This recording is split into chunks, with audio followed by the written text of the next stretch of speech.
Bien, donc vous allez ajouter ces 4 aspects que vous avez faits, vous allez les ajouter à la palette style graphique, puisqu'en fait la palette aspect est en quelque sorte une usine à style graphique. Une fois qu'on a créé l'aspect qui nous plaît, on le stocke dans la palette style graphique, ce qui va nous permettre de l'appliquer sur n'importe quel objet. Donc on va chercher la palette des styles graphiques, menu fenêtre style graphique.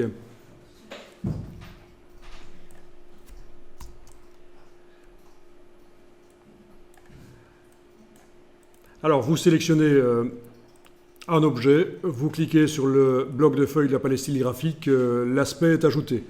Voilà.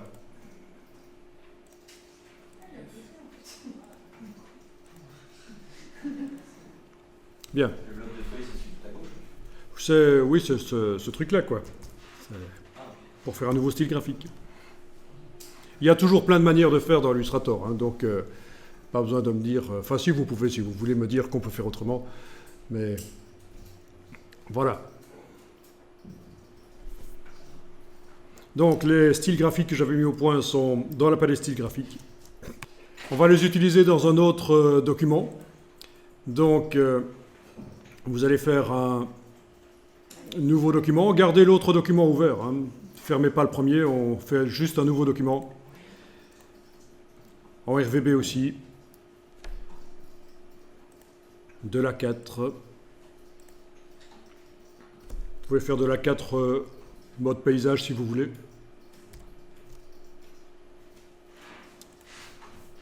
Du RVB. Faites bien attention à ça, ce serait quand même bien de garder le mode colorimétrique RVB. Donc, certainement que vous avez remarqué, un petit problème, c'est que les styles que vous aviez mis dans la palette style graphique ne sont pas là. Parce qu'en fait, c'est pour chacun des documents. La palette style graphique se change en fonction du document dans lequel on travaille. Donc, il y a plusieurs solutions pour transférer les styles graphiques d'un document à l'autre. Je reviens sur le premier document et on va enregistrer les styles graphiques. Donc, dans le premier document ici, vous avez votre palette de styles graphiques. Vous allez dans le menu de la palette et vous allez demander enregistrer la bibliothèque de styles graphiques. Bon, ça vous propose d'enregistrer à un certain endroit, c'est le bon. Pas besoin de changer l'endroit. Voilà. Donc c'est une des manières de transférer les styles graphiques. Il y en a d'autres, mais enfin celle-là est pas mal.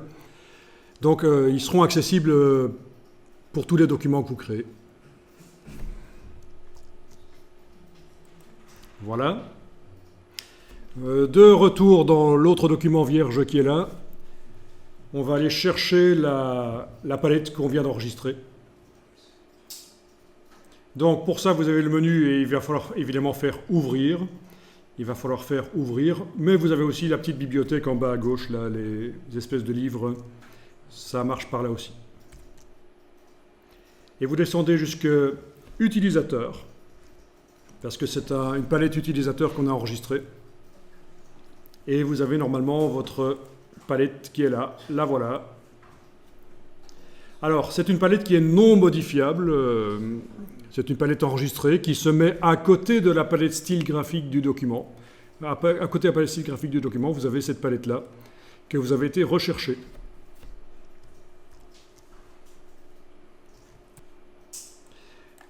Bien, on va tester ça sur du texte. Vous allez faire du texte non captif, c'est-à-dire pas dans un bloc, ça va être du texte sur une ligne. Donc vous allez juste prendre dans ce document vierge ici l'outil texte et cliquer simplement. Donc vous n'avez pas fait un rectangle, c'est pas du texte dans un bloc, vous n'avez pas fait un clic et glisser. C'est assez peu utile dans Illustrator en fait. Ça dépend, parfois... Pour certaines personnes, bien sûr, ils vont l'utiliser souvent, le texte captif, mais c'est plutôt réservé à InDesign, on va dire ça. Ok, vous allez taper ce que vous voulez comme texte, mais pas trop long, juste un mot. Hein. Pas une longue phrase, ça va être foireux si c'est une longue phrase, juste un mot.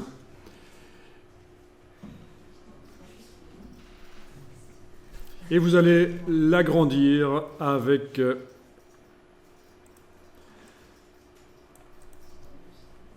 prenez simplement la flèche noire et avec la touche majuscule, prenez la poignée et agrandissez. Voilà.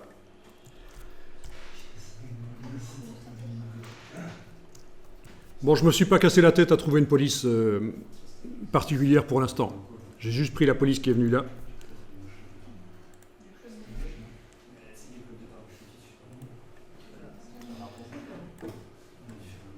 Qui est donc le Myriad ici, Myriad Pro. Bon, faites apparaître la palette caractère, menu fenêtre texte caractère par exemple. Menu fenêtre texte caractère, la palette caractère. Alors, dans la palette caractère, vous avez ici un réglage du crénage entre deux caractères. On peut manuellement faire en sorte que deux caractères se rapprochent ou s'éloignent, parce que bon, quand vous commencez comme ça un titre, il est possible que les espaces entre les caractères doivent être travaillés. L'idéal, c'est que vu de loin, le mot fasse bloc, c'est-à-dire qu'on n'ait pas l'impression qu'il y ait des trous entre deux caractères. Donc c'est le réglage du crénage, qui peut se faire manuellement. Mais il se trouve que ce soit Photoshop, Illustrator ou InDesign, il peut le faire pour vous. En tout cas, déjà commencer le travail de réglage du crénage pour éviter ces espèces de trous parfois entre deux caractères. Et donc voilà comment ça fonctionne. Il faut déjà évidemment que la ligne de base du texte soit sélectionnée avec la flèche noire. Et quand c'est le cas, vous allez ici dans le réglage de l'espacement entre les caractères, vous allez passer en optique. Et voilà, Illustrator, pour vous, fait l'approche entre les caractères. Normalement, ça devrait déjà régler pas mal de problèmes. Alors, ce qui est génial, c'est que ce réglage optique existe aussi dans Photoshop et dans InDesign. Et, encore plus génial, on peut l'appliquer sur tout un document InDesign, sur du petit texte, du corps de texte, quelque chose qui est impossible à faire manuellement entre chaque caractère dans un document de 120 pages. Vous ne pouvez pas manuellement aller régler l'espacement entre les caractères. Eh bien, InDesign peut le faire pour vous. Il suffit dans InDesign de faire ce réglage optique. Alors, c'est un peu controversé. Vous allez, dans certains milieux pré-presse, on va vous dire qu'il ne vaut mieux pas enclencher ça. Parce que le problème, c'est que quand vous modifiez du texte, dans un flux de texte, vous modifiez certains mots, normalement, en temps normal, ça modifie tout ce qui se trouve après ces mots-là. Mais avec le système optique, ça risque de modifier aussi ce qu'il y a avant. Les mots avant risquent aussi de se modifier, et ça, on n'aime pas trop dans certains milieux. Donc, et même chose pour le compositeur multiligne de Adobe, il y en a qui préfèrent le désactiver à cause de ça. Donc, vous allez parfois rencontrer des gens qui vont vous dire qu'il ne faut pas utiliser ça pour du long texte dans InDesign, pour cette raison-là. Parce qu'ils passent en revue le texte et ils corrigent les problèmes typographiques. Ils n'ont pas envie qu'en corrigeant un problème, quelque chose qui se trouve avant se modifie encore. Mais la plupart du temps, moi je vous conseille de l'utiliser. C'est assez génial. Une fois que vous avez fait ça, vous allez pouvoir prendre l'outil texte et aller cliquer entre deux caractères pour régler manuellement l'espacement. Là, on voit qu'il est indiqué entre parenthèses moins 23, parce qu'on vient d'appliquer précédemment le crénage optique de Illustrator, et il a réglé le caractère, l'espacement à moins 23. C'est entre parenthèses, quand vous voyez quelque chose comme ça entre parenthèses dans les logiciels Adobe, ça veut dire que c'est le logiciel qui l'a fait pour vous. Ce n'est pas vous qui l'avez manuellement mis ce réglage-là, ça vient du logiciel. D'accord ? C'est pour ça que c'est entre parenthèses.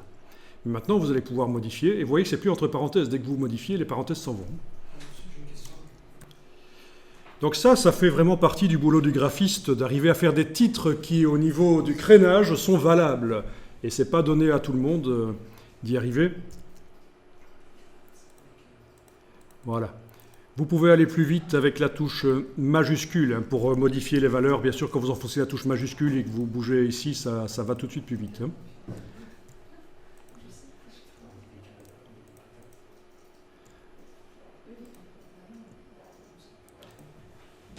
Alors, il se trouve que j'ai pas d'accès à Internet ici, mais vous connaissez peut-être un petit jeu qui permet de s'entraîner pour arriver à faire ça, à bien régler les espaces entre les caractères.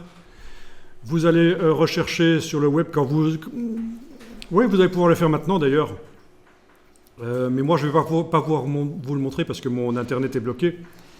Mais vous allez rechercher sur le web ce que je vais vous taper ici. C'est un petit jeu qui permet de s'entraîner à bien faire de l'approche de caractères.